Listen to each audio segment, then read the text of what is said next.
नमस्कार मंडली। मैं जानता है सबकी कुंडली, कौन कितना पानी में अपन सब जानता है, लेकिन अपन मुंह नहीं खोलता है। अपना नाम तो याद है ना, दादा।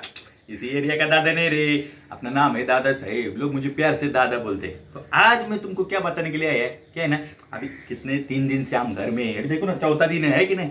तो चिड़चिड़ होता है, गुस्सा आता है, किसी को मारने का मन करता है, ऐसा खुशी होता है, कभी एकदम गम होता है, डाउन होता है, एकदम ओवर एनर्जेटिक होता है, कभी कुछ भी होता है, ऐसा होता रहता है। सबका होता है, मेरा भी होता है। इसके ऊपर सोल्यूशन है ना, मेडिटेशन।